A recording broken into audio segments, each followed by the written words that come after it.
weird virtual ones. I just felt uncomfortable. Now I regret Start that. off meetings like this. Right, right. Let's pose and start.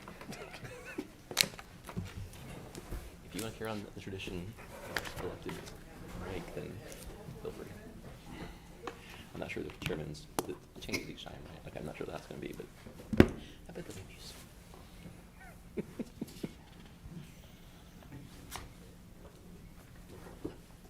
All right. I will now call to order the regular scheduled Apex Town Council meeting for Tuesday, September 13th, 2022. And we thank you for being here with us tonight, and I would like to welcome those on live stream as well. We'll now move to our invocation, and before I call up our priest tonight, faith continues to be a tradition that provides hope, love, unity, and support in all we do and goodwill. And we recognize the diversity and inclusion in our efforts, understanding that we don't practice the same faith traditions, but you're welcome to have a private moment of silence at this time. So tonight I would like to call up my good friend, Dr. Kishore Trivedi of the Hindu Society of North Carolina to deliver the invocation. Doc. Let's pray.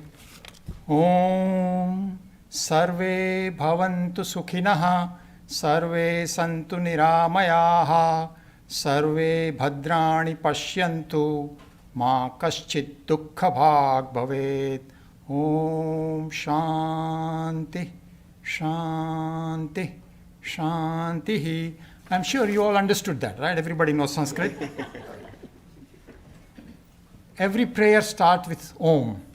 Om is a symbol of the transcendent as well as immanent divinity, and Om as such is a symbol of Hinduism, much like cross is a symbol for Christ, Christianity.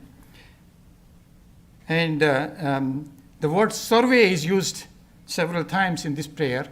The word Sarve means all beings without any qualifications. So the prayer says that may all beings be happy, may all be free from illness, may all see what is auspicious, and may no one suffer, all, everybody. And then the last 3 times we say peace, peace, peace, shanti, shanti, shantihi. The reason we say 3 times is that disturbances of whatever we undertake may come from the natural causes such as hurricanes, drought, floods, etc., or from other people that you interact with, and finally from within ourselves. So we are asking for peace from all these 3 potential disturbances. We thank Mayor Jacques and the Town Council for his leadership and his staunch belief in diversity. He always believes that communities are strong and vibrant when we are aware of and understand the diverse faiths and cultures that constitute the community. So thank you, Mayor and the Town Council, for this opportunity to share a prayer from my faith. Thank you, Dr. Trivedi. Thank you so much. And also, I understand that you are a professor at Duke University. That's right. Not in divinity, but in electrical and computer engineering. Oh, Duke. Okay, gotcha. Thank you so much for being with us tonight. All right. If you are able, please stand and join us in the Pledge of Allegiance. I pledge allegiance to the flag of the United States of America and to the republic for which it stands, one nation, under God, indivisible, with liberty and justice for all. Thanks, everyone. We'll now move to our consent agenda. All consent agenda items are considered routine to be enacted by one motion with the adoption of the consent agenda and without discussion. If a council member requests discussion of an item, the item may be removed from the consent agenda and considered separately. Are there any recommended changes to the consent agenda? If not, is there a motion to approve? So moved? Gant, with a motion? Second? I'll second it. Second, Mayor Pro Tem. Mayor, should we note that consent item 1 was removed? Not the public was aware of that. Yeah, I motion to include that red, hopefully that red removed. Thank you, Councilman. Same.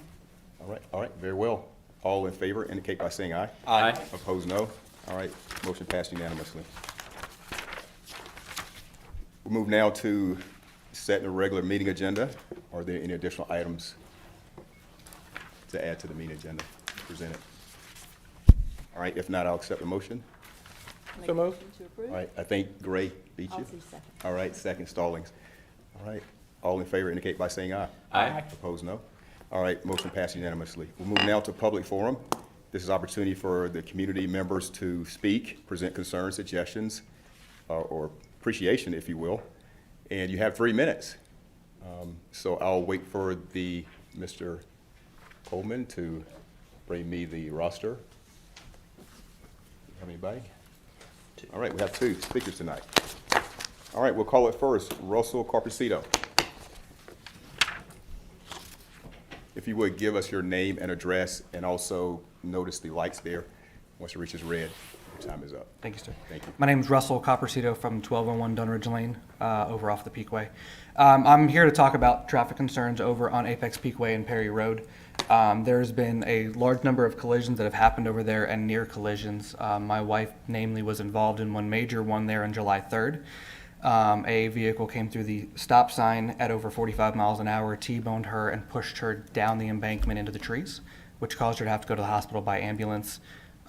Through social media and speaking to other neighbors, there were other concerns of other collisions that have happened. Speaking to some of the officers in the area, that is a dangerous intersection. I reached out to the police department. They were awesome. They had the traffic unit go out there. They put the trailer out for the speed limits. They were running stop signs. They did get a lot of speed complaints on that road when it was still 25. Recently, it was changed to 35 miles an hour during all of the investigation and studying of that roadway. The DOT apparently said it was supposed to be 35. So Perry Road is now 35 miles an hour, which increases the speed that people can be traveling over there, because how many people actually do go that actual speed? I'm here to help bring up some ideas on how we can calm that intersection. It's a safety concern. My kids catch the bus right there at the bottom of the hill. The new bus route in the town is coming through that way as well, and I would hate to see somebody come through that intersection and hit someone. One of my colleagues yesterday was almost hit by a flatbed semi-truck through that intersection that didn't even stop or act like it was even there. So some ideas I have from being a former police officer myself is the flashing stop sign that we have over at Hughes Street and James Street is a perfect idea to put over there to try to at least get attention. If we're not going to be able to change the speed limit anytime soon back to 25 on that road, then having a way to at least draw more attention to that intersection and calm it. Taking the intersection back to 2 normal lanes instead of letting it get wider as it gets there. The wider the road gets, the faster cars seem to think that they can go, and that would actually help calm it down some more as well. And there's an orange light or an orange flag on one of the stop signs coming up or a stop sign ahead. Drawing more attention to that intersection coming up would actually help out. I'm aware we can't make it a 4-way traffic light. There's not enough traffic there in both directions, but something to draw more attention to slow those cars down as they come up to make sure they do stop. So one of us isn't in that intersection and not just going to the hospital, but severely hurt even worse. Thank you so much.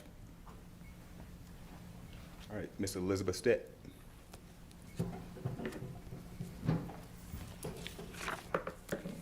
Elizabeth Raysted, 3113 Friendship Road, Mayor and Town Council.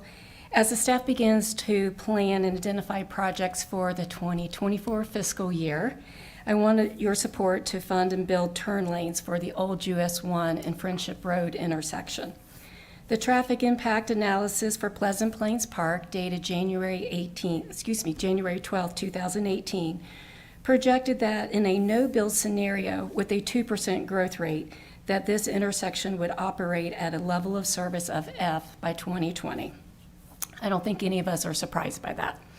The town committed to turn lanes as a part of the build conditions for Phase 3A of Pleasant Plains Park, which unfortunately continually is delayed.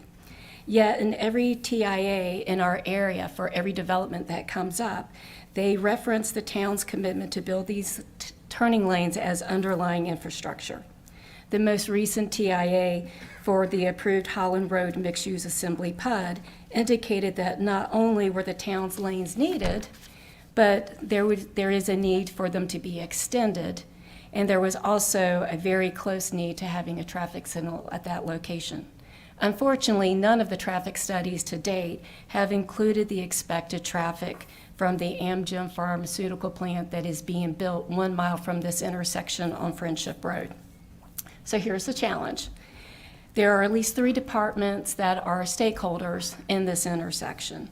Parks and Recreation, how do they accelerate the plan to build these lanes ahead of time or in time for us to actually use them. The Transportation Department, they can't go acquire land for the lanes until they get the road designs, which is tied up in the funding of the park. And then you have the Water Resources Department. Currently, they have surveyed Old US 1, this whole section, for a potential water easement, which is fine, but I think these water lines are going the same place on the land that we need for our turn lanes. So there needs to be some collaboration. So the good news is all three departments can collaborate. The good news is they can follow your lead. You can prioritize this. And it would speak volumes to the friendship community if you would use your leadership to follow through on commitments that were made to help relieve the impact of the growing development that you've put out in our area. I'm going to borrow the mayor's words from Facebook. There is nothing we can't accomplish when we work together. This is Apex. So let's make 2024 the year that Apex works with the friendship community. Let's get this done. And let us know what you need for us to do. We're happy to help get the work done, but this concept of you keep approving more and more growth without providing the underlying infrastructure is just not a winning opportunity. Thank you very much. Thank you, Mrs. Smith. All right, that closes our public forum.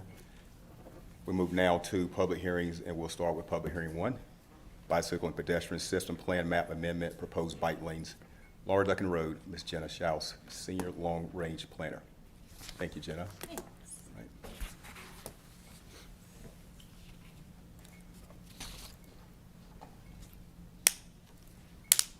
Good evening. So I'll be presenting for public hearing number 1, an amendment to the bicycle and pedestrian system plan map. So for this amendment, we're looking at Lower Duncan Road, specifically the section between Old Apex Road and the Apex Cary boundary. The edge of Apex is shown here in light green and then Cary's in this light gray. And the proposed amendment is to add proposed bicycle lanes along this section of Lower Duncan Road. And the purpose of this is that the town of Cary has a planned project to stripe bicycle lanes along Lower Duncan Road within their jurisdiction. So from here to the east. And there's an existing bicycle lane in the town of Apex along the east side of Lower Duncan Road, south of Old Apex Road. And then when the bicycle network is fully built out, there'll be bicycle lanes along Lower Duncan Road, as well as a section of North Salem Street and Salem Church Road. There's an existing street side greenway that was designed more like a side path along the east side of Lower Duncan Road, fronting Laurel Park Elementary School, and then further south toward Apex Community Park. And the plan is to keep the proposed side path along the east side of Lower Duncan Road, north of Old Apex Road, shown here with the dashed purple. And the reason this is being brought forward today is because town staff were made aware of the town of Cary's plans in July, following the rezoning for the North Salem Station PUD, this area in green, back in May. And town staff are planning to work with the developer of the North Salem Station PUD to stripe these bike lanes as part of the project.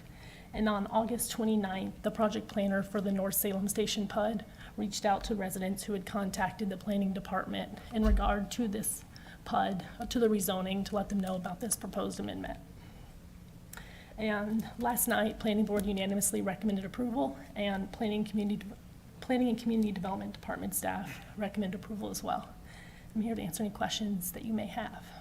All right, thank you, Ms. Schaus, for the presentation. Any questions from council? So we're literally just talking about striping the bike lane on the road that's gonna be built. It's not gonna affect the width of the road or anything else like that? That's correct. Okay. And you just said that the North Salem Street PUD, they have no concerns, ready to do it. Just a matter of updating the map to match up.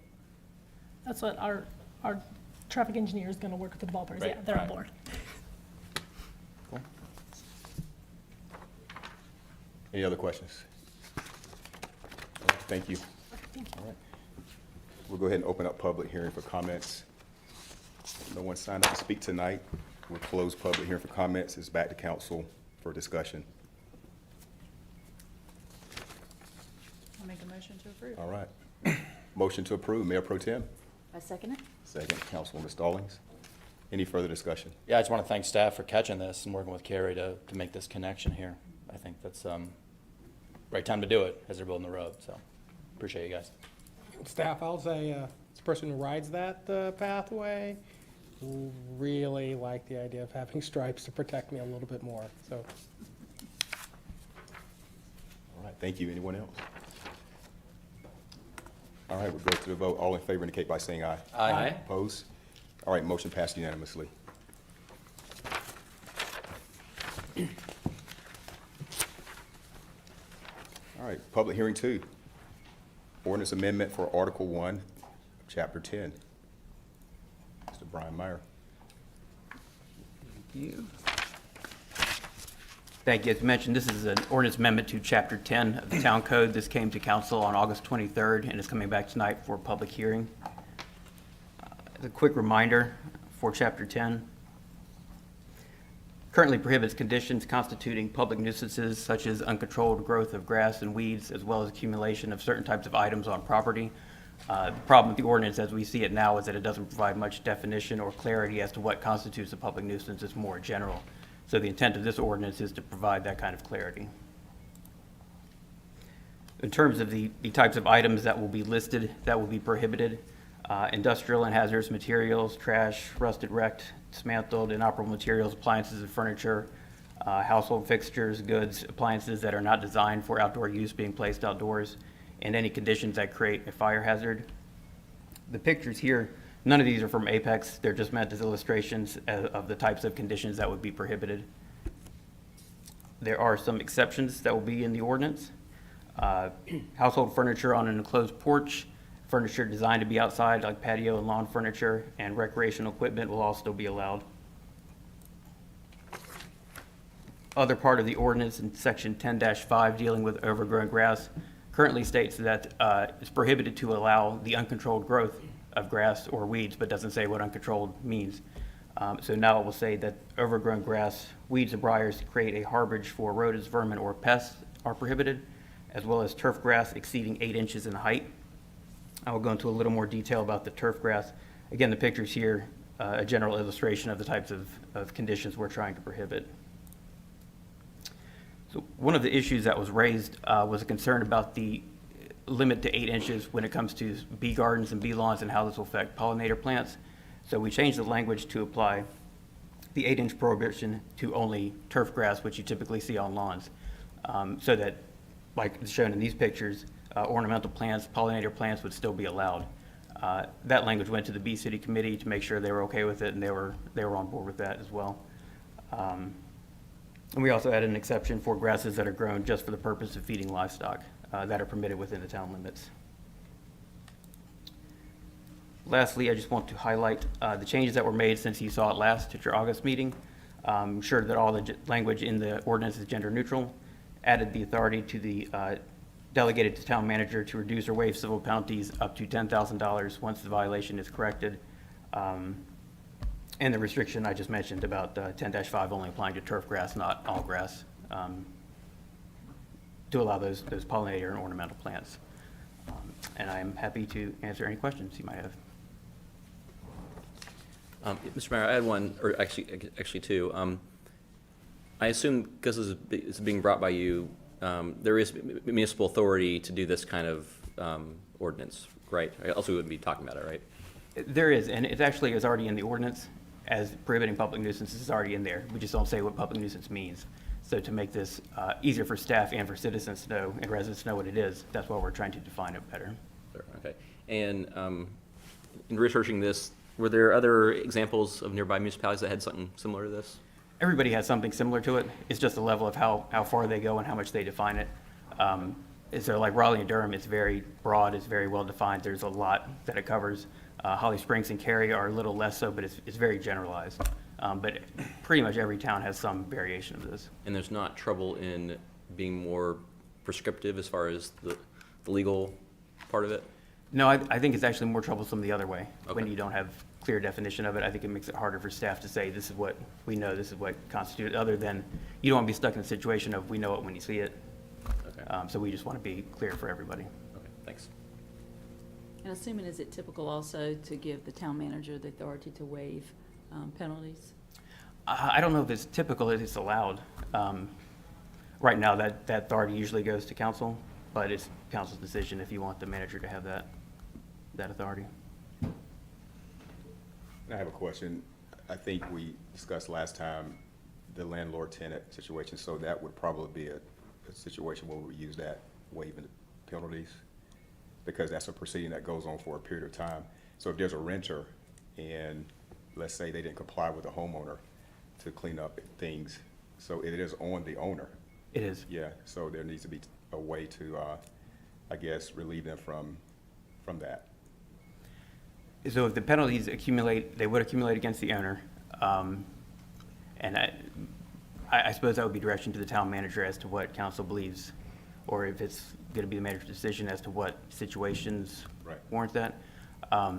It's a lot easier when the situation is resolved after it's been completed. Then obviously the fine is not the issue. The compliance is what we're seeking. Okay, thanks. And this overall authority doesn't change the role of, say, homeowners associations with regard to their contractual obligations or their actions that they can take. This doesn't substitute the town as that. It does as a not. body. That still exists with the HOA, and the town has its authority. And ideally, the HOA would enforce this before the town was ever there, if the HOA exists. Thank you. All right, any other questions? All right, we'll open up the public hearing for comments at this time, and Elizabeth Stett will be our first speaker. Elizabeth Ray Stitt, 3113 Friendship Road. I hope I can start dropping that at some point. Mayor and Town Council, I'd like to thank the staff for the additional work that they did on the ordinance and the council's decision to hold a public hearing. A comment was made to me after the last meeting, or in between, that I shouldn't be concerned about ordinances because I live in the ETJ and they don't apply to me. Well, I am concerned, and my neighbors are concerned, because our properties touch the town's property. And maybe one of these days, our property will be within the town limits, and so the ordinances would apply.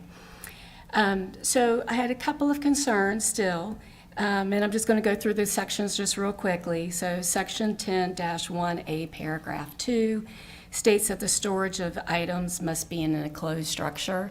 The concern here is not everybody has the financial means to have an enclosed structure or the space in their yard, so it may impact some members of our community more than others. And there may be a need for temporary storage needs, which is not addressed in the ordinance. Section 10-1C discusses articles that are combustible or flammable, but it doesn't go into any detail as to what falls in that category. By definition, a stack of firewood is combustible, but it's an important source of heat for some individuals. Section 10-5, Paragraph A, where it defines that growth over 8 inches is deemed a public nuisance, it allows the town then in Section 10-7, Paragraph B, to post a notice of the violation in a conspicuous spot on that person's house. That's public shaming, and I'm not quite sure that's what we want. Paragraph C defines the violation as a misdemeanor. We're criminalizing someone who doesn't mow the grass over 8 inches. And then, of course, Paragraph D allows for fines. So my phone here, my old-fashioned flip phone that I use and still carry, ironically is 8 inches. So for someone who lets their grass grow this height, or higher, they're subject to all of these things. I can get over the fines, I can maybe get over the public shaming, but I can't get over the misdemeanor. Nobody should be charged with the misdemeanor for letting their grass, for whatever reason, grow over 8 inches. So I would ask the council to please either vote no, or to then allow more time to be worked. We should not be criminalizing for mowing grass or not mowing grass. Thank you. Thank you, Ms. Stett. That closes out the public hearing. We're back to council for discussion.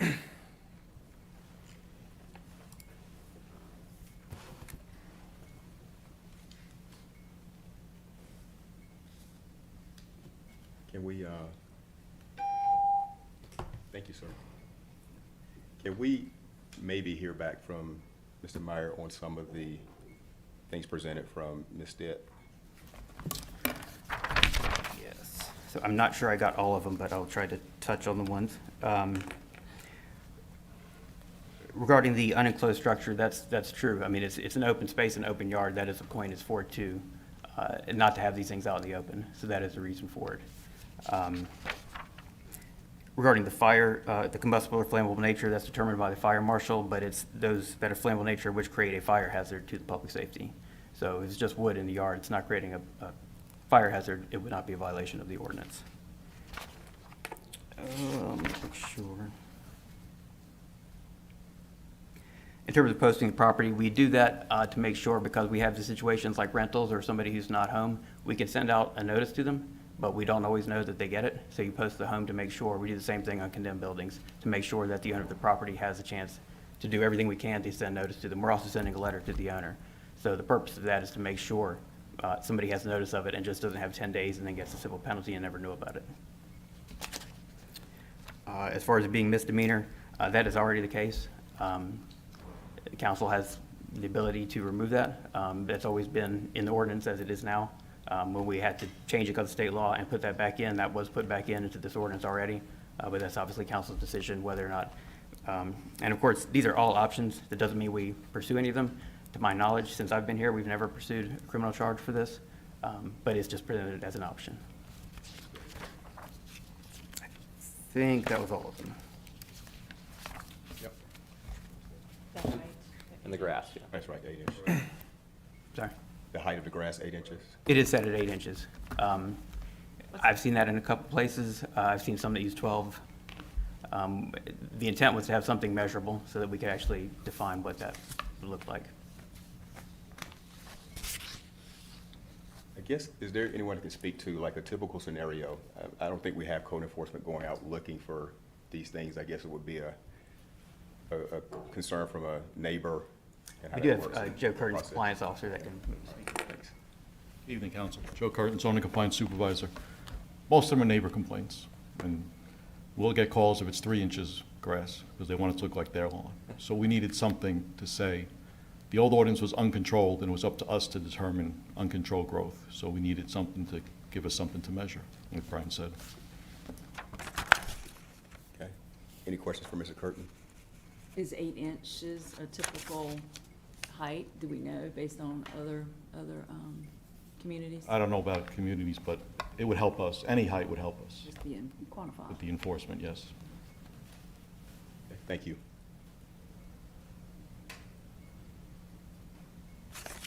All right, well, we're in discussion. Does anybody have any concerns or points Well, to make? I know that the criminalization aspect was part of why we wanted this to be a public forum, because putting this sort of thing in the consent agenda and having this sort of, the fact that there can be a criminal penalty for this was something that we felt was sufficient enough that there needed to be some public comment as to that. But with that said, I know that when it comes to public enforcement of this with regard to, it's already a misdemeanor. I have not heard of, and I asked specifically, I haven't seen anybody actually be charged with the misdemeanor. And I went to the DA's office to ask that question because I wanted to know whether or not they were actually pursuing those sort of things. And the question that I got, the response I got from them was, you realize we have other things to worry about rather than somebody else's grass. And I get that. But I think it's important that when it comes to the ability to enforce an ordinance, there has to be at least the ability to enforce it with a significant enough power in order to make these things stick. Because not only is, the height of someone's lawn going to be in this ordinance, but we have other things that are important that we're using to inform and enforce our safety. And, right now, our ordinance is vague. We're making it better. If we find that it's starting to become a disparate impact on certain communities, we certainly need to relook at that. I think that's something that we should always keep in our pocket. But as it stands right now, this gives us the ability to really place a lot more clarity on something right now as opposed to there's stuff in your yard, which is essentially the standard that we have now. Sure. It's not perfect, but I think it gets us closer to where we're at. And I think it's a good effort. Okay. Thank you, Councilman. Any other discussion? Yeah, I mean, I don't know, I think giving them a specific height is a very good idea. I think I would prefer to go a little bit higher at the 12-inch mark rather than 8 inches. I agree. I think I'd like the grass height to be a little taller than this. If I can ask another question, so again, a scenario, it wouldn't be like you get a call to this house and you immediately go to this and they're charged, right? There's warnings and things like that, right? Yeah, steps. First, we'll try to make contact, talk to the people. Sometimes they're on vacation, somebody's sick. The house is empty, we'll send a warning letter first. We don't get a response, then a notice of violation. We rarely get that far with grass. It's usually Trevor will knock on the door, talk to them, okay, it'll be cut by Monday. We go back and check, we're done. Okay. Very few go to and notice a violation for grass. Even fewer, we have to cut them, so. May I ask, what type of data do we have about the frequency of these difficulties and complaints? As far as how many? For grass, we get a lot, but it's mostly just, we contact them, tell them the violation, we have a complaint. It's been years since we've had to cut a yard, probably over 5 years now. And even then, I can remember 3 or 4 that I've been involved with. Thank you, Ms. Kirby. Any other discussion? I also think it's important for us to remember that with a lot of this enforcement, a lot of the homeowners associations are kind of, they're that first line of kind of enforcing this. I mean, anything like my homeowners association, you're basically getting a letter when it's like your grass too much. Not complaining about a homeowners association. They serve a vital role. They help us out with a lot of things, but I think that's important to kind of keep in mind when we're looking at the enforcement provisions within this ordinance. You know, I feel like a lot of those things are probably addressed at the homeowners association level. What we're talking about is what else can we do to ultimately keep Apex looking as presentable and as beautiful as possible and safe. I mean, you know, we can see a lot of fire hazards that can be created, and I'm not just talking about wood. I'm talking about things like chemicals that can ultimately combust and create fires that are much more dangerous. And I'm no fire guy, but I'm sure that, you know, they're using that in their assessment as to what's a hazardous material or not, so. Very well, thanks. Well, my comments are, I'm fine with everything, but I think I would like the grass height changed to 12 inches. That's my input. Okay, thank you. If I could respond to that, Mayor. Sure. I'm a little concerned about us kind of sitting here and sort of pulling numbers out of the hat. A lot of grass isn't gonna stand 12 inches tall. It'll get matted down, it'll fall over, it'll weigh. So at a certain point, you put a height, 40 inches, it's not gonna get 40 inches tall, you know? So trying to sort of, author the right number here, I'm not sure if we're gonna come up with the best number compared to what staff has recommended. I'll say I understand the concern that you're saying. I don't know if 12 is better than 9 or 10, or if we're kind of getting into the weeds there, if you excuse the pun, about what it is. Thanks, man. Been sitting on that for a while. But listen, I'll tell you, like, if it becomes an issue, and the first time someone comes, hey, I got cited for 8-inch, here's a picture of my lawn, it looks fine, you know? We can come back and change it right away. Like, we can see if it works. And we heard our staff members say it's been 5 years, so I'm not sure if we're kind of diving too deep here into it. So I'd like to try the recommendation, and I'll commit to if it turns out to be problematic, then we can revisit then. Will you go cut it too? Oh, Yeah, I'll man. do that. Just kidding. I'll cut Are you- it down to 8 inches. Yeah, okay. Are you good with that, I can Councilman? be good with that, and then we reevaluate as needed. Okay, very well. Any other discussion? Is there a motion? So moved. All right. Second. Motion Gray, second. Mahaffey. Any further discussion before the vote? All right. All in favor, say aye. Aye. Opposed? All right, passed unanimously. Thank you so much.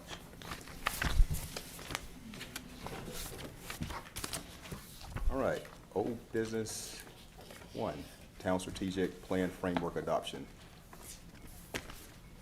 Mr. Sean Purvis, Deputy Town Manager. Purvis.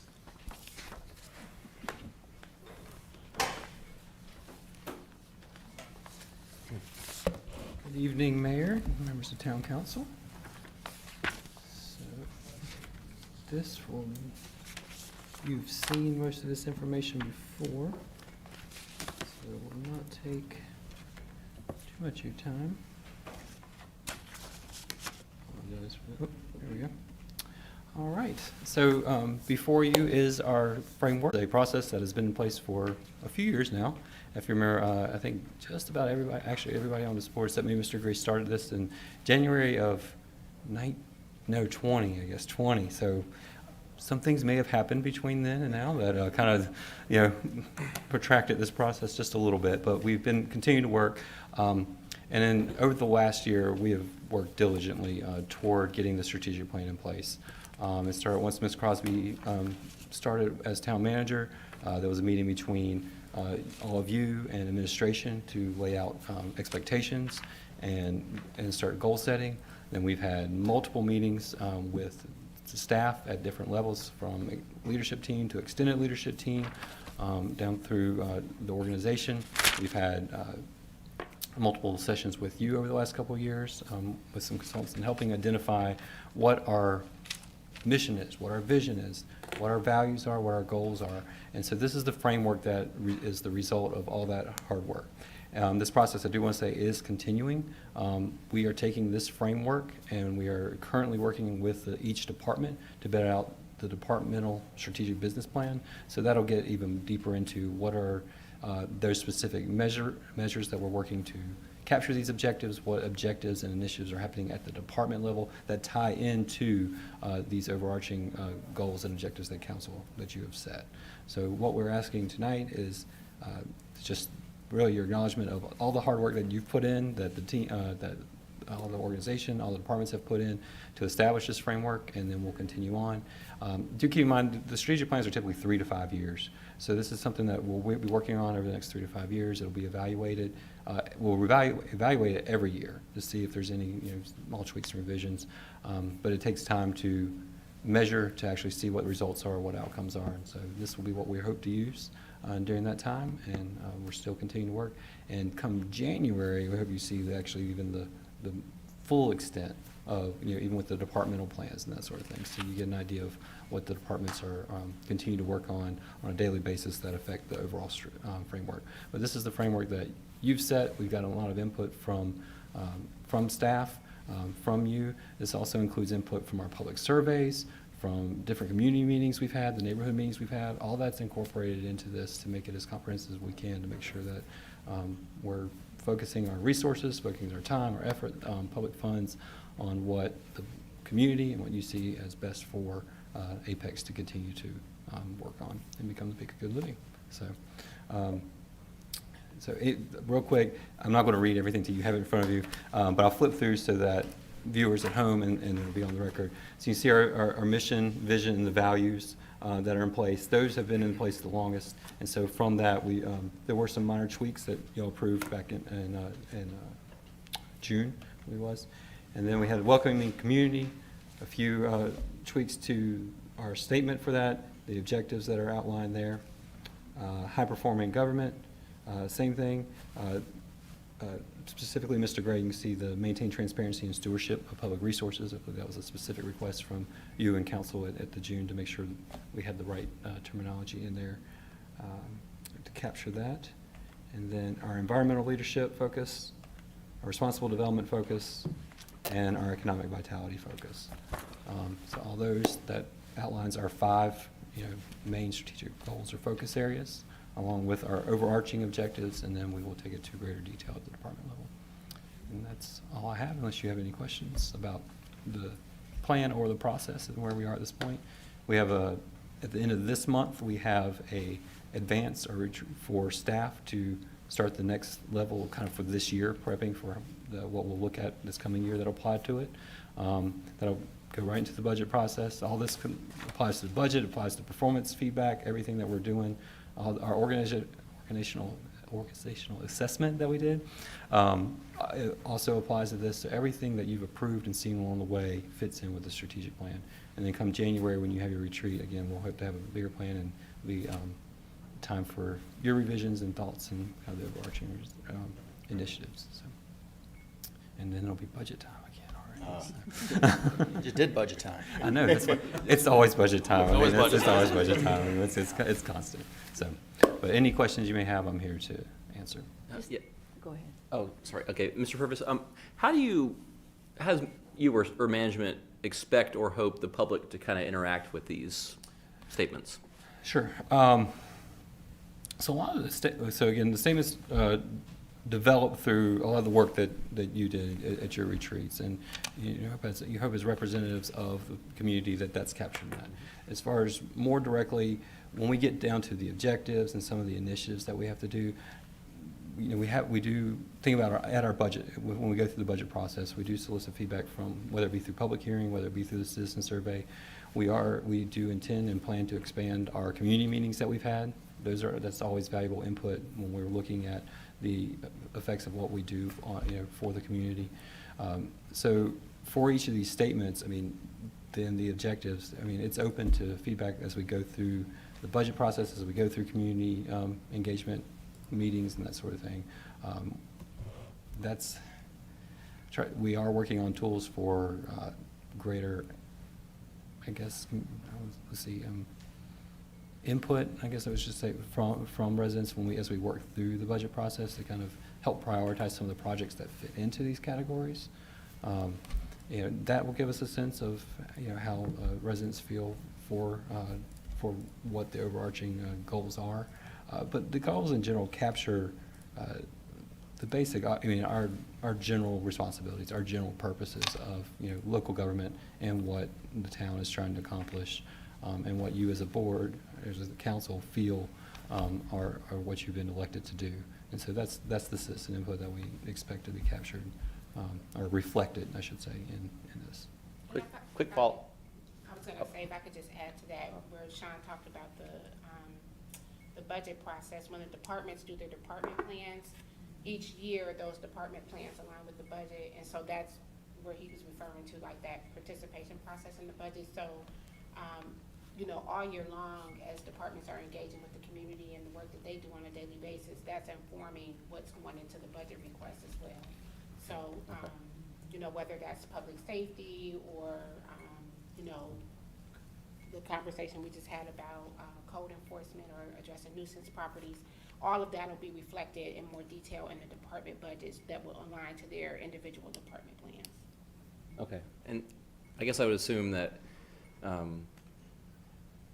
certain projects like lanes on Friendship Road or other projects that are brought forward during budget season, the public may benefit from looking at these documents and kind of couching these requests in some of the framework. Yeah, they should definitely see the path forward from, whether it's the overarching, strategic goal focus area down through what the objective is into any initiative or specific action. And then ultimately, we'll have measures that capture, overall outcomes from the objectives. So paving specific lanes, that's going to be an action item within the strategic plan. That's a checkbox. That's not, you're not measuring that, but the results of that, whether it's from traffic, whether it's from citizen satisfaction, or what other measure is developed for that, that'll be the long-term measurement that we capture from those things. But those specific projects, whether it's through the staff rating that we do for CIP, and CIP in this case, because it'd be a capital project, the staff rating that we do for CIP, the ratings that you do, and then the feedback we get from residents, those all help prioritize how it fits in. And yes, there should be a clear path from overarching, from point A to point B, or we'll just say A to Z in terms of strategic goal to those action items. Okay. That's the point of the plan, really. I mean, we want to focus, we all have limited resources, right? Time, money, effort, it's all limited resources. So we want to be as efficient and effective as we can with those resources. The strategic plan is supposed to help us focus that. And I would say, to answer your question, you have a different question, before we move on to the topic. My hope is, and you kind of touch on this, I hope people use this like a club. And I mean, when they're advocating for something, it's something they can beat us over the head with and say, hey, your strategic plan says you need to do A, B, and C. This project that I want to do is A, B, and C. This aligns, go do it. And likewise, if there's a project that we're doing that a citizen or a group of citizens feels doesn't align to our strategic plan, you say, hey, what you're trying to do here contradicts your goals here, so don't do that, do something else. So that's kind of how I view this as a, so I can use, it's like the lens to look at and kind of grade the actions that we take. And- Can I send the club to you? No, the club goes to you. No, usually the club is to us. He's the keeper of the club. He's the keeper. And I was just gonna say something real similar. To me, this grounds us, you know, and anchors our decision-making. And I just want to thank my colleagues and residents and staff, because we put a lot of time, we put a lot of thought in this. And I think I really like it, and I really appreciate all the work. I think it really talks about our vision and our values and our responsibilities moving forward. So I just really like it, and I appreciate all the work from everyone that went into this.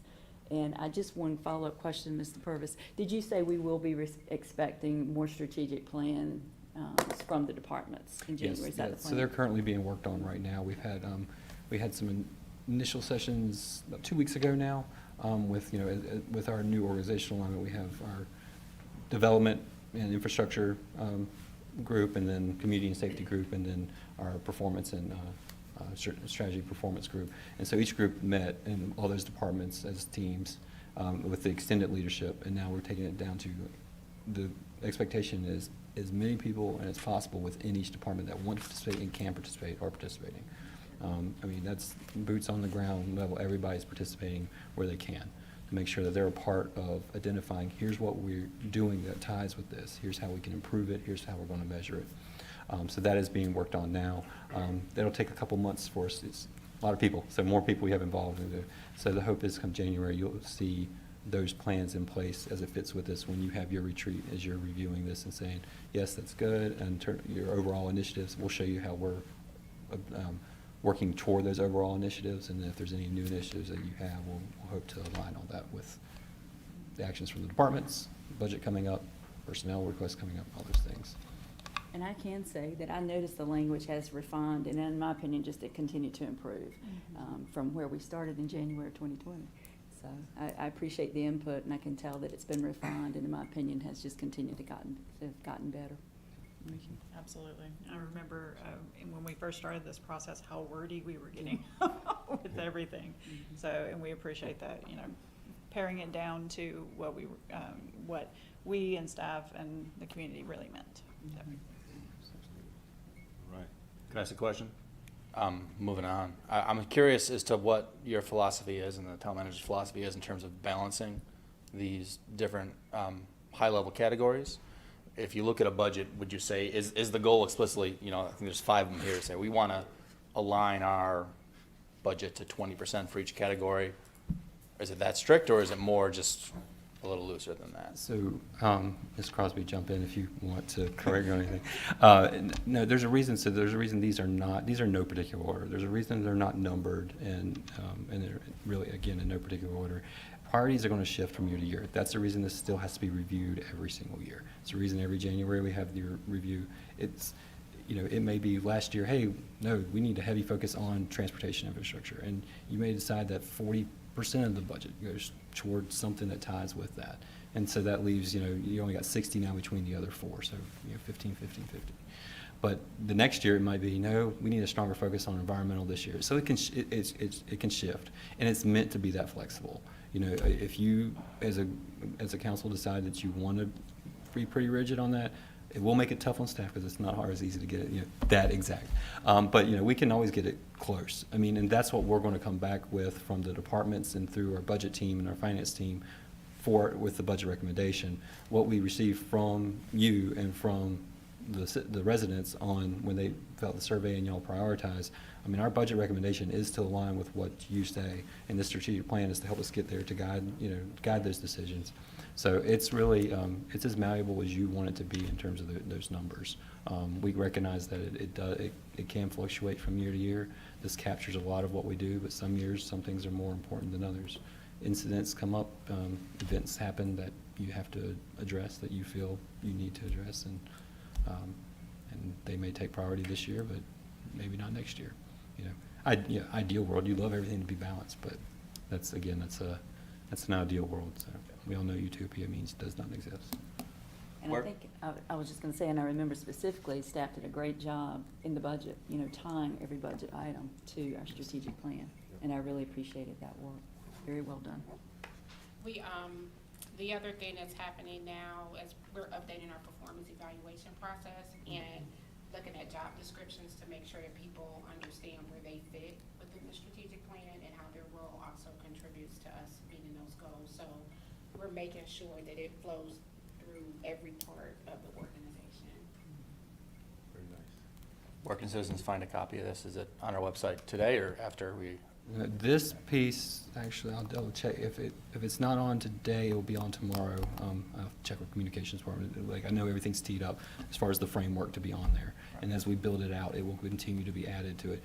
They can find, for the most part, there's pretty close to this framework. This is captured in the budget. If they go to the budget page, most of this is captured in there because you were already working off of this, and we worked off our budget this past year before some of the revisions, but for the most part, it's there. So it's been in the budget, it's on that page, and there will be a strategic plan page that starts building out. And hopefully, eventually, there will be, you have to get a few data points, but eventually there'll be that dashboard that captures those measures for, okay, here's the outcomes of how these things are playing out and how they're working. So, Thank you, Mr. Purvis. Katie, thanks for your leadership. All right.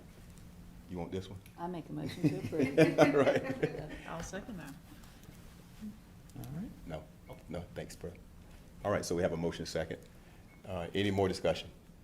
All right, all in favor say aye. Aye. Opposed? All right. Thank you. Motion passed. Congratulations. Okay, moving on to unfinished business one, rezoning case number 22CZ06, Yellow Bridge PUD. Hi, good evening. This is unfinished business for rezoning case 22CZ06. If it's okay with Mayor and Town Council, I'd like to do a recap of the PUD and then go over the changes that were proposed by the applicant. Thank you so much. Great. So as mentioned, these properties are located west of 540, south of 64, adjacent to Abington and Stratford at Abington. Properties are currently zoned rural residential. Properties proposed plan unit development conditional zoning. Current land use map is medium density residential. If rezoned, it'll be a portion of commercial services at this location. The rest of it will be medium density. Since the July 26th Town Council meeting, there have been a few changes, and then I'll point out the changes. Currently, the non-residential elevations are the same. The townhouse elevations are the same. The first change is to the additional single-family architectural conditions. So this is what we previously have seen, what was previously proposed. Since the meeting on July 26th, these are the new proposed single-family elevations. So from this to this. The second change is an increased streetscape buffer along this section from a 10-foot type A to an 18-foot type A. The third is a zoning condition was added to require a brick/stone landscaping wall along this section as well. And the fourth change is at the July 11th Planning Board meeting, the applicant originally added a zoning condition requiring a 6-foot opaque privacy fence along the buffer along the south, if you remember from the last meeting. Since their neighborhood meeting, they had a meeting with the neighbors back in August. There is a neighborhood feedback that asked for them to remove that fence and that zoning condition. So they are proposing to remove the zoning condition to allow that 6-foot opaque fence along this area. And the applicant can always provide more information regarding that and the meeting they had with the neighbors. But those were the 4 proposed changes, and planning staff can recommend approval with addition of those changes. And I'm happy to answer questions, and the applicant is here as well. Thanks, Ms. Stottermeyer. Appreciate that so much. Any questions? Ms. Stoudemire, I did have a question about the school capacity question. Sure. That came up at the last meeting. You know, I know residents, are always asking us to monitor that carefully, and I think this council does try to do that. Do you have any updates, just for those who might be interested, as to, what we're hearing from Wake County Public Schools with what school capacity may look like in the next 5 years or so? Sure, I know our current planning manager, Amanda Bunce, works with the school system very often, so I think she could probably do a better job than me. Thank you.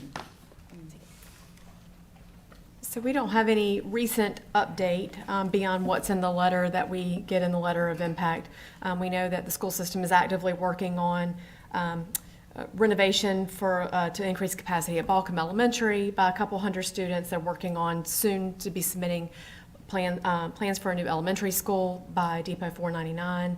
And so that will improve capacity in that way. In addition, we're always, trying to, as we see opportunities for properties that may work for a school site, then we point, direct the school system to that. But we rely on the letter of impact process that we have with Wake County Public Schools to get that capacity information for them. Additionally, in case the public's not aware, we do meet with the school system annually to update all the records they have on projects that have been, they've had a heads up on throughout the previous year, to give them a status update as to build out date, if things have slowed down or sped up, so that they can appropriately plan for transportation and school capacity. So we're very engaged with the school system and working with them to the best of our abilities. Do you have any updates about Felton Grove High School? I'm assuming that's... I believe those, I'd have to look it up. I believe they've received major site plan approval. In fact, I know they've received major site plan approval. I'm not certain of the status of the construction drawings, but I can check on that. I don't want to speak incorrectly to that. And I think there's also a school maybe on New Hill, Olive Chapel Road, that may be coming, but that's maybe some years out. So the school system has purchased a property there, but we don't have a construction schedule. It's beyond their CIP. I believe it's a 7-year time frame. But they did purchase a property on New Hill, Olive Chapel Road. Mm-hmm.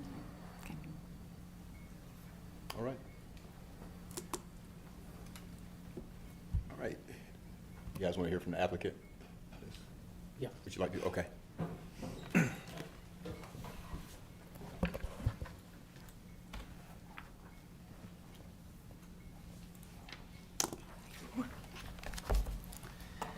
Good evening, Matthew Carpenter with Parker Poe, 301 Fayetteville Street. Here on behalf of the applicant, Lennar Homes. Lauren did a great job giving you the updates, but we really are happy to be here tonight because we've reached a middle ground, a compromise with the Abington folks. And so I wanted to just thank council for giving us that opportunity to take some more time and meet with them again. And also to Brian Carlson, Jeremy Brewer, Kate McDonald, and Jen Mowry, who were really engaged throughout the process and helped us get here. And so, just to recap what Lauren said, the main change here is the new elevation, which is shown here with these architectural commitments. And so we think this will bring a really complementary feel to the homes, all single-family homes in Yellow Bridge, and helping them complement Abington. And then there's a picture for you of the landscape wall, what that could look like. That's actually there now at the Stratford entrance, and so the idea is to have a consistent streetscape along that road as you travel west. And then there were some questions about the Chanticleer extension. We did follow up and speak with Bob Atkinson, who's here tonight, about that, since his property is directly adjacent to the west. He has no plans for that property now, and so we followed up and met with our traffic engineer, Reinald Stevenson, who's also here if there are questions, and discussed long-term what that future connection to Timken Forest might look like. And the long-term plan, as we've discussed before, DOT's plan is to limit US 64 access and turn 64 into a freeway. And so, we think down the road, when that happens, there'll be some opportunity to work with NCDOT about making that east-west connection once they cut off access to 64. Then there were also some questions about the EAB conditions. And so I put those in the slide here. We have agreed to about, I think, 11 of the 14 EAB recommendations. And then the ones at the very bottom are ones that we haven't been able to address. The first one is the solar PV systems. And the reason for that is that, you know, when you're looking at a project like this, we've got to balance different kind of competing interests as we make policy decisions here. And we've really been focused throughout the process on architectural conditions, buffers, compatibility, affordable housing with the 2 units we're offering. And then the second one is signage, information signage around the boundary of conservation areas and natural areas. And the thinking there in not including that condition was that we have a lot of natural areas on the site and a lot of lot lines. And so that would result in quite a few signs kind of at the edge or in the natural areas. And so the preference there, you know, when looking at the plan, was to leave those areas more natural without, you know, a lot of signs to kind of break them up. And then the last one was the green building certification. That's one, you know, that I've looked at in other cases, and in my experience, it's easier to apply to when there are a couple buildings on a project in common ownership, where that certification can be sought and then, you know, kept up with by the owner. And obviously here we've got single-family homes, detached homes, and townhomes, which will be, you know, owned by individuals, you know, all in separate ownership after they're sold. And so that one was somewhat difficult in enforcing and agreeing to. And so then, just to summarize the case, it's still 160 single-family homes, single-family detached homes and townhomes that will add to the housing supply. The overall density is well within what's contemplated by the land use map, which recommends up to 6 units an acre. And we really feel good with where we've gotten working with Abington and those folks with the mitigation conditions that I have outlined here. We'll still have the 50-foot buffer along the southern property line. And then, you know, with really upgrading the housing type here, you know, we think that there'll be a smooth transition between neighborhoods. And so, again, I appreciate your time and nudging us to continue to work with the neighbors, and I think it's resulted in a better case. So, thank you. All right, thank you. Any questions for the applicant? Just one question. And with regard to the changing the elevation style from the previous to the current, was that who drove that change? Was that you? Was that the folks over at Abington? Kind of, Right. what was the driving factor So behind it? following the hearing, we kind of regrouped and discussed as a development team. We've heard throughout the case that their most important concern was compatibility between this neighborhood and theirs. And so, you know, they had asked for us to drop lots, but we didn't want to just arbitrarily drop lots when we didn't think it would actually help with compatibility and you know, consistency between the two neighborhoods. And so when we talked about what could be done just creatively to address that, we came up with, well, what if we make the 4 homes on Chanticleer Drive across from Rothwood a better product? And then that conversation led us to say, well, why don't we just make all the single-family homes that product? And then we brought that idea to the August, I think it was August 11th, the August 11th meeting with the Abington folks, and they were a bit surprised, I think, because they hadn't thought about that. But then we got some feedback over the next couple of weeks that they really liked the idea and they thought it would help with their concerns. So that's how we got here. Thank you.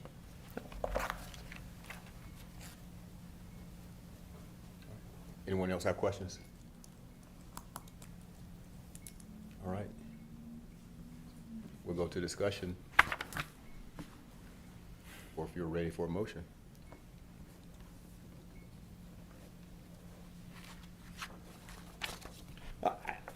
Allow me to kick off a little bit of this discussion because, you know, this was I'll say a long, hard, sometimes bitter conflict. But I want to say thank you to the applicant for taking the time to revisit and to approach the neighbors. I want to say thank you to the neighbors for for pushing this to where there's a happy resolution. You know, it's not a perfect product, but, you know, unfortunately, we're rarely gonna get a perfect product. And to me, the balance is, we have a landowner who is selling their property. You know, he's in his early 80s. I anticipate that there's gonna be a sale of one way or another.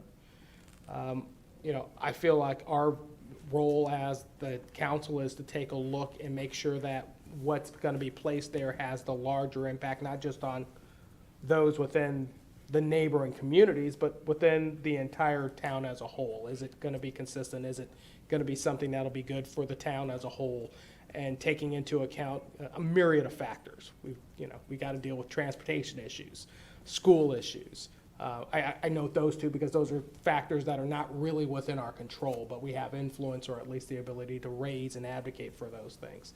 But there are things that are within our control, environmental concerns, thinking about future planning when it comes to future power sources and things like that. You know, one issue that I know that is always dear to this council is affordable housing. You know, and I think that's, you know, when we look at all these things on balance, you know, do I think we're getting there? I think we're a lot closer to the best solution now. You know, do I have concerns? Of course I have concerns. I would love to know that we're gonna have a school on board. But, you know, I know that a lot of the school crowding, school overcrowding and busing issues are things that kind of ebb and flow. You know, my kid goes to Lufkin. I realize that it's not at capacity. So, you know, year-round is out there. Big advocate for it, by the way. Big advocate. But there are some things about this that also cause me to have some concerns. Like, you know, the houses look like they're gonna be the $1 million homes that Councilmember Gant had concerns about at the last meeting. You know, and, you know, I can sympathize with that idea that, you know, we don't do ourselves a favor as Apex if we price everybody out of Apex, and it changes the nature and character of our community. So I think that's a rightful concern that we have to have. But I will say that what I am as a consensus kind of person is, I appreciate the hard work done by both sides to overcome an awful lot of obstacles to get to this point. And it sounds like both sides have done a lot of giving, that the applicant has come a long ways in terms of making a lot of changes that were, quite frankly, necessary. And it sounds like the neighborhood around and surrounding have also come a long ways. So it's up to us to kind of make the balanced decision as to, outside of those two groups of parties, how does this impact Apex as a whole? And that's where I start to look at the other factors. We are getting our affordable housing, and I think that's something that's very important. And we do need the housing. I like commercial. I really like commercial. Hopefully there's somebody who's in the development community who will listen to that cry again. But housing is something that we need. So this helps address that issue, and it's not a perfect solution, but I think it's a step in that direction. So I feel comfortable with where we're at now with this, which honestly is a big change from where I was at when this was first coming up before us. I wasn't there before, but I'm there now. All right. That's my thoughts. Thank you, Councilman. Anyone else?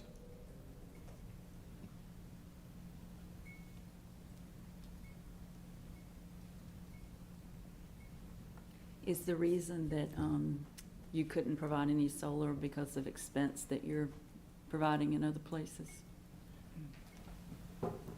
The short answer is yes. It's kind of a, across the board analysis of, we can't add, everything from every category, or there's no project at all. So, but it's also the practicalities of, these being individual homes that are owned by individuals who, some people really value solar, and others don't. And so putting it in prospectively without knowing who's going to live there, it's difficult. But there will be solar conduit here, and so there's the potential to add them, later on if residents desire. So.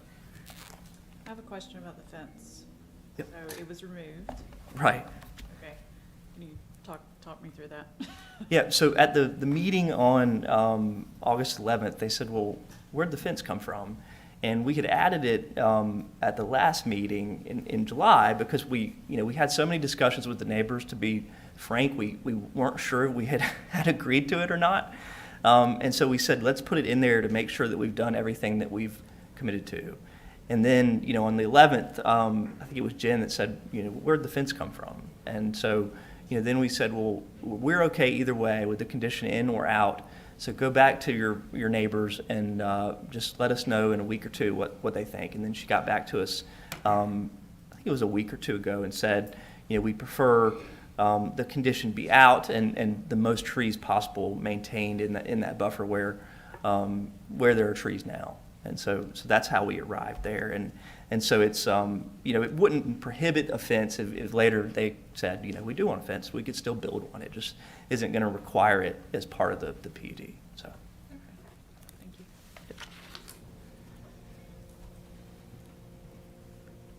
I take it that the silence is, everything is good, or there's still I'll concerns? make a motion. All right. Second. All right, got a motion second. Any further discussion? Yeah, I guess I'm trying to wait till the last possible moment. That was 10 minutes ago, man. We kept looking in your direction. He was Come looking on. hard. I'm trying to. All right, so what I got to talk about. I do want to complain about Chanticleer, but first I want to talk about the school capacity issue. I want to be clear that I think this council has done a fantastic job over the past 2 years of addressing this situation. The fact that we even get a letter of impact from WPSS is something that we started that other communities are looking to do. So to even have that actual, factual, feedback is something that we started, which has been tremendously useful. When we first started getting all those letters, they all said there's no capacity, which we all knew. There wasn't any coming. And we really kind of dropped the hammer for a while in, I think it was early 2021. And there's several more sites coming that, because of our efforts, because of staff's effort. And with the letters we're seeing today are showing that although there's still not capacity today, we weren't able to magically make a school appear that in 5 years down the road, which is the time frame we kind of look at because these things take years to build out, things look better. And that's not what they looked like before. So there's been progress here. The standard we've always kind of held here in previous cases has been to look at that 5-year horizon and what do things look like out then. We've never said, oh, there's no school today, there's going to be in 5 years, so come back in 5 years. We've acknowledged that when you start a project, it takes time to build out, to get all the drawings, and we try to line things up and get people to coordinate. Regarding middle school capacity, which is kind of the issue here. Middle school capacity, to me, has not been as big a deal as elementary and high school because Lufkin and Salem Middle both are well under capacity. Those are both Apex schools. They're in different parts of Apex. They're not located in West Apex. Ideally, we'd want a middle school in West Apex. But it's different than the elementary situation where there's nothing anywhere nearby. I've been trying to rectify that. And so it's going to be an issue going forward. But for now, I think Lufkin and Salem are both at 80% capacity or something. It's not like the situation we have in the elementary school where there's also various laws in place about how many kids you can have there that complicate things. So in this case, I'm not concerned about the school capacity. I think that we've done a great job. We're going to continue to look at this. And staff has done a fantastic job with coordinating that, a lot of work that people don't see in this meeting, but does happen. My concern here really is about Chanticleer. And I think Chanticleer is a very vital piece of infrastructure for the Abington Sweetwater area going forward. And I want to see this road get built. And I think if this road were getting built end to end here, it would be a no-brainer. And the reason I kind of threw an exception last meeting and asked us to look at this is my concern is the property to the Westminster Atkins property, a lot smaller, a lot more encumbered.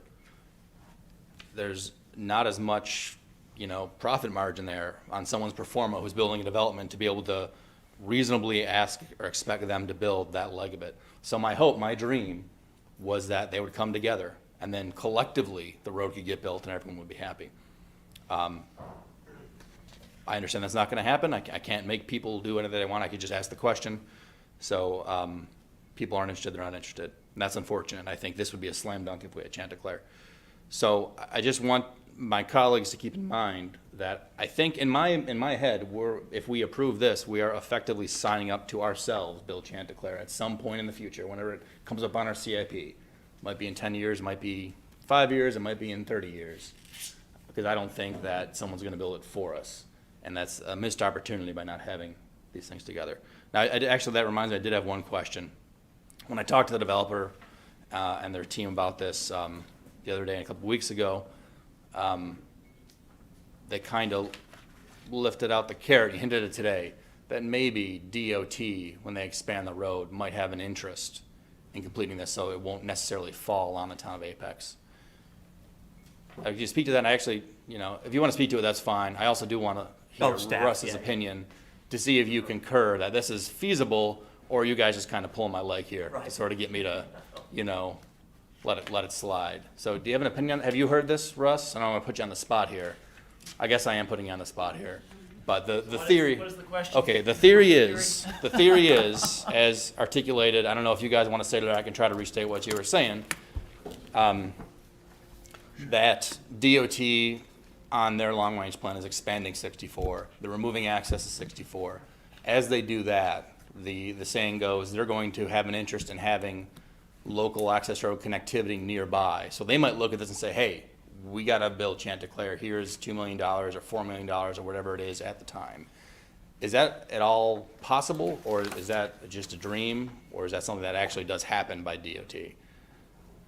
It's a lot to speculate at this point. I wouldn't put a lot of faith in that, just because of, we're looking at a plan today for what's being developed that does provide local connectivity east to west. It's not via Chanticleer, but you have other local streets that connect. If other development occurs, that would typically facilitate that construction of Chanticleer. So without knowing how the rest of this develops, these other parcels, it's really hard to say what, how or if NCDOT would be involved at all in Chanticleer. Okay. Done it. Okay. Good non-answer. It's a reasonable answer. If I could address what you're saying about Chanticleer real quickly, I think a lot of the discussion is speculative about the value of adjacent lots with or without this development and what the future holds. What's not speculative is that it's furthering Chanticleer quite a bit. So it'll be a road on the ground versus nothing.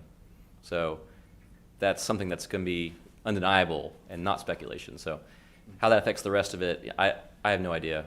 I don't know how the economy is going to be. I don't know how that's going to develop the rest of Sweetwater. But at the very least, there'll be a road that'll be closer to connecting. So that's how I'm seeing it. Is a kind of a guarantee thing, is that road being partially built. So Maybe I'm missing this completely, but that parcel that we're looking at or we're discussing with regard to the extension of Chanticleer in order to complete, yes, it is a much needed east-west route. The owner hasn't sold that to anybody. I mean, that's still private property, right? Right. Correct. My understanding is that they haven't made a decision as to what they want to do, and I understand, if we've got that much of a concern about Chanticleer, we can always eminent domain it. But I don't think we have the desire, nor heart, nor concerns to do that. If our concern is ultimately paying for it in the future, maybe we use our ability to persuade the next set of developers into seeing the light of day, much like the neighbors in Abington did in this instance. But I think at this point, with regard to that parcel, I think holding up this application for the speculation of a future possible action down the road seems a little not ripe to me. Ripe, R-I-P-E, not right, just to make it clear. I would agree it's premature to even use that word. Very by the way. premature, I think, at this point in time. I would counter that. What I'm speaking about is, and I agree, and to be clear, I'm not saying Chanticleer won't get built, I'm saying it'll get built by us, in my opinion, looking at these parcels. So the cost here to the town is the opportunity cost. The opportunity being the alternative of having a larger assemblage and Maybe though. Well, it's our discretion to wait and see if we wanted to. We can wait and see. It may or may not happen, right? That's speculative too. It'll ever be a whole assemblage, right? Can I speak to that? Yeah, that's correct, Councilmember Gant. And one thing too, we balanced when kind of looking at this issue was, you know, if a project came in and took down both of these sites, even if it was 10, 15 years down the road, it would require a lot more density to, you know, make up for the cost of that road connection. And so then you're looking at something that's even more incompatible with the surrounding neighborhoods, and going to be really difficult to get through, but, you know, politically and you know, just as kind of a neighbor to Abington. So just something else to think about. There's a lesson in there somewhere. I think what he's maybe saying is that it may be more dense in the future because that could be a consequence as well. Closer to those houses that are kind of on the edge there, but. So to round it out, I will say I'm also, to switch topics, and I give my spiel on Chanticleer. I'm very happy to see the changes, the architectural changes that were proposed and done, and how you worked with the neighbors here, and were able to come to. I wouldn't say they're happy. I would say they're less angry, which is maybe sometimes the best you can get in cases like this. And I do think, in particular, the change, you know, from a slab to a crawl space basement is pretty meaningful and really does improve the product here and make it more compatible with Abington. I think it's notable that the Abington residents haven't shown up en masse to say no to this. That tells me something. Very good point. I would add that, yeah, I'm happy that change may ease that Chanticleer little piece was hanging and hopefully will be resolved. I assume that it's going to add tens of thousands of dollars to the price of these houses, and it would have been nice if they had advocated for like solar panels in the houses instead of this. So that'd be my preference, but that's not what happened. So if we got all of them with solar panels, if that had been the neighbor's desire, but it wasn't. So anyway, Yeah, I'll throw that out there. Go ahead, I'm sorry. No, I'm done. I was just saying, I'm torn about this too. It's already been highlighted. This is not really gonna help housing affordability in Apex. But at the same time, I understand the residents' desires, and I appreciate all the work that's been done, because I know there have been a lot of meetings. And so I do think there's been more common ground as a result of that, but this is not gonna really help housing affordability. It will help housing stock, but it's not really gonna help housing affordability in Apex, in my view.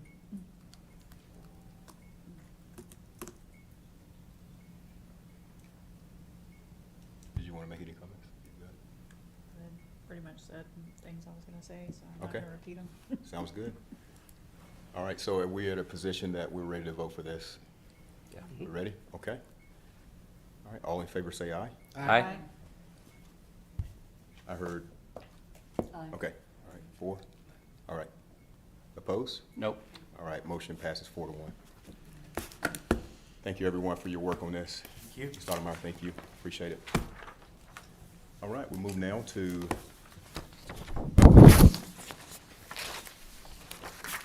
Manager Crosby.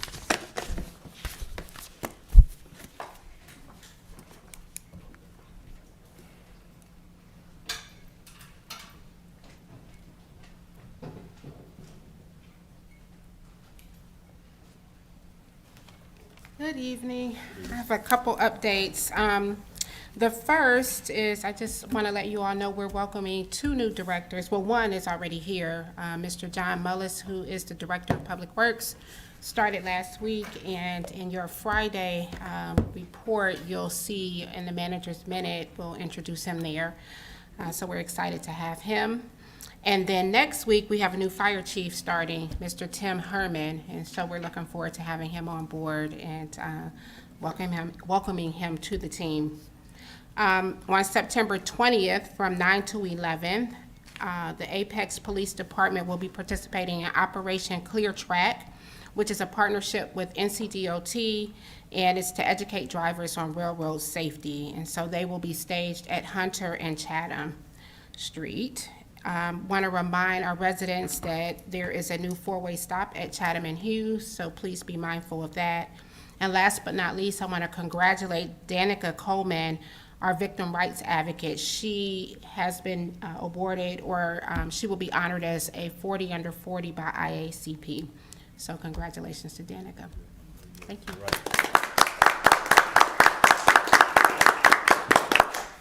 All right, thank you, Manager Crosby. Is there any more business tonight before we adjourn? Any comments? I just have one comment. Sure, sir. Although I came in late on the strategic planning side, I want to say, as a citizen, thank you to all of you guys for putting that together, because the input, what that strategic vision is actually showing is those are your collective conversations. That's your conversations with people under tents at Peak Fest, whether it's at out on the street on Salem Street or just out at over at Beaver Creek. That collection is you and the staff getting out there and getting the ideas of what the citizens are saying. So I'll say thank you to all of you guys for hard work on that, because it's going to make Apex better. Thank you, sir. Anyone else? Yes. All right, meeting's adjourned. Thanks.